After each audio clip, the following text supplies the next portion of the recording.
ತಿಮ್ಮಕ್ಕ, ನಿನಗೆ ಮಕ್ಕಳಾಗುವ ಯೋಗವಿಲ್ಲ. ಸರಿ ಶಾಸ್ತ್ರಿಗಳೇ, ನನಗೆ ಮಕ್ಕಳಾಗದಿದ್ದರೆ ಏನಂತೆ? ಈ ನೋವನ್ನು ಮರೆಯಲು ನಾನು ಮರಗಳನ್ನು ಬೆಳೆಸುತ್ತೇನೆ. ಇನ್ನು ಮುಂದೆ ಮರಗಳೇ ನನ್ನ ಮಕ್ಕಳು. ಮರಗಳಿಗೆಲ್ಲ ನಾನು ತಾಯಿ ಆಗುತ್ತೇನೆ.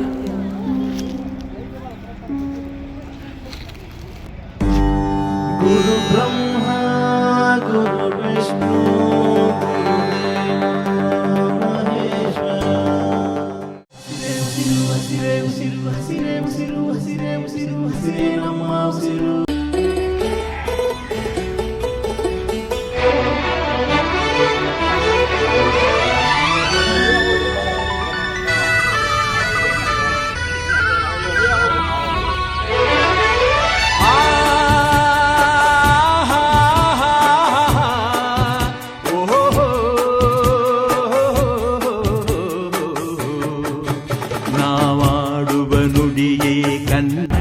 ದೊಡ್ಡದಾಗಿದೆ. ಅಲ್ಲೊಂದು ಹಾಕಿದೆ ಹೊರಗಡೆ, ಅಲ್ಲೊಂದು ಹಾಕಿದೆ ಮುಂತಾಪುರ.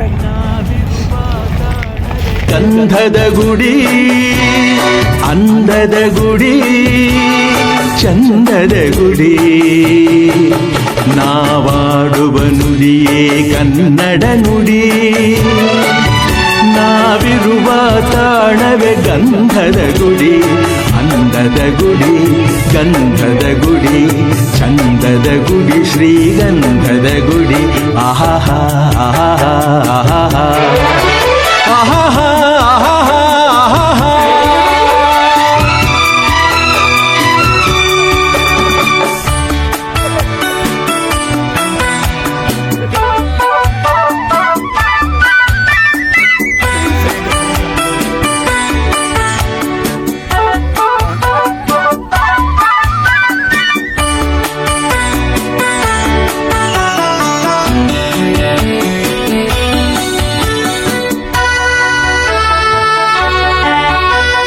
ಹಸುರಿನ ಬನಸಿರಿಗೆ ಒಲಿದು ಸೌಂದರ್ಯ ಸರಸ್ವತಿ ಧರೆಗಿಳಿದು ಆಹಾ ಆಹಾ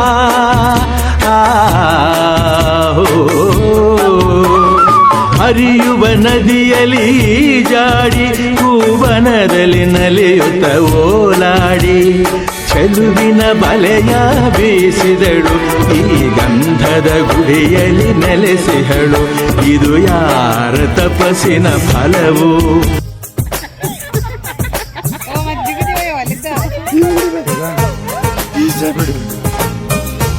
ಸೂರ್ಯನ ಕಿರಣ ಬೀಳುತ್ತೆ.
ದಯವಿಟ್ಟು ಮರವನ್ನು ಕಡಿಯಬೇಡಿ, ಏಕೆಂದರೆ ಕಾಡು ನಮ್ಮ ನಾಡಿನ ಉಸಿರಾಗಿದೆ. ಕಾಡು ಇಲ್ಲದಿದ್ದರೆ ಮಳೆ ಬರೋದಿಲ್ಲ, ರೈತರು ಬೆಳೆಯನ್ನು ಬೆಳೆಯೋದಿಲ್ಲ. ದಯವಿಟ್ಟು ಮರವನ್ನು ಕಡಿಯೋದನ್ನು ನಿಲ್ಲಿಸಿ. ಕೇಳು ಸೂರ್ಯನ್ನೇ ಕರಗಿಸಿ ನಾನು ಮಳೆಯಾಗಿಸಿ ಕೊಟ್ಟೆ ನಿಂಗೆ ಸುಮ್ಮನೆನಾ ಸೂರ್ಯನು ಎಲ್ಲಿ ಕಾಣದೆ ಅಲ್ಲಿ ನಿನ್ನ ನೋಡಿ ಚಂದ್ರನಾದ ಚೀರ್ಚಿಂದೆ ಬಾ ನನ್ನ ಜೊತೆಗೆ ಹಾಡು ನನ್ನ ಹಾಡು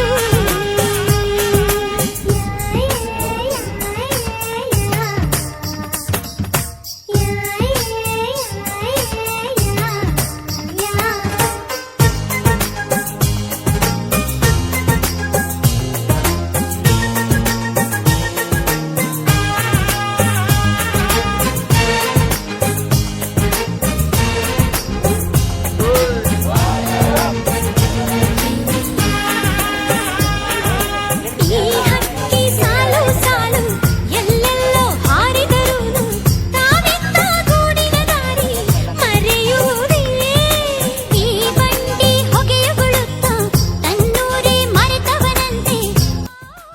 ಇವತ್ತು ಏಕಲ್ ವಿದ್ಯಾಲಯದ 4ನೇ ದಿನದ ಅಭ್ಯಾಸ ವರ್ಗದಲ್ಲಿ ವನಯಾತ್ರೆಯನ್ನು ಹಮ್ಮಿಕೊಂಡಿದ್ದೇವೆ. ವನಯಾತ್ರೆ ಮಾಡಿರೋ ಉದ್ದೇಶ ಇಷ್ಟೇ, ಪರಿಸರವನ್ನು ನೋಡಬೇಕು, ಪರಿಸರದಲ್ಲಿರ್ತಕ್ಕಂಥ ವಾತಾವರಣ ಗಮನಿಸಬೇಕು.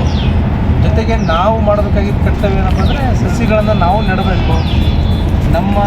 ನಮಗಿರುವಂಥ ಪ್ರದೇಶಗಳಲ್ಲಿ ನಾವು ಏನು ಮಾಡಬೇಕಂದ್ರೆ ನಮ್ಮನ್ನು ಒಂದು ಸಸಿ ನೆಡೋದಾಗಲಿ, ಗಿಡ ನೆಡೋದಾಗಲಿ, ನಮ್ಮ ಈ ಜಾಗಕ್ಕೆ ತಕ್ಕಂಥ ಸಸಿಗಳನ್ನು ನೆಡೋದಾಗಲಿ. ಇತ್ತೀಚಿನ ದಿನಗಳಲ್ಲಿ ಹುಟ್ಟುಹಬ್ಬ ಪರೀಕ್ಷೆ ಮಾಡಬೇಕಾದ್ರೆ ಏನು ಮಾಡ್ತೀವಿ ನಾವು? ಕೇಕ್ ಕಟ್ ಮಾಡ್ತೀವಿ. ಕೇಕ್ ಕಟ್ ಮಾಡೋದ್ರ ಆ ಸಂಸ್ಕೃತಿ ನಮ್ಮದಲ್ಲ, ಅದನ್ನು ಬಿಡಬೇಕು. ನಾವೇನು ಮಾಡಬೇಕಪ್ಪ ಅಂದರೆ ಒಂದು ಸಸಿ ನೆಡೋದ್ರ ಮೂಲಕ ಹುಟ್ಟುಹಬ್ಬನ ಆಚರಣೆ ಮಾಡಬೇಕು. ಆ ಥರ ಮಾಡಿದಾಗ ನಾವು ಪರಿಸರವನ್ನು ಕಾಪಾಡಲಿಕ್ಕೆ ಮಕ್ಕಳಿಗೊಂದು ಅದೊಂದು ಅರ್ಥ ಆಗುತ್ತೆ. ಗಿಡ ನೆಡೋದ್ರಿಂದ ಒಳ್ಳೆಯದಾಗುತ್ತೆ ಅನ್ನೋದು. ಹುಟ್ಟುಹಬ್ಬ ಮಾಡೋದ್ರಿಂದ ಗಿಡ ನೆಡೋದ್ರಿಂದ ಹುಟ್ಟುಹಬ್ಬ ಮಾಡಿದ್ರೆ ಪರಿಸರಕ್ಕೂ ಕೂಡ ನಾವು ಕೊಡುಗೆ ಕೊಟ್ಟಂಗಾಗುತ್ತೆ ಅನ್ನೋ ಮಾತನ್ನು ಹೇಳಿ ನಾವೆಲ್ಲರೂ ಮುಂದಿನ ದಿನಗಳಲ್ಲಿ ಪರಿಸರವನ್ನು ರಕ್ಷಿಸಬೇಕು ಅನ್ನೋ ಮಾತನ್ನು ಹೇಳ್ತಿಲ್ಲ ನಾವು.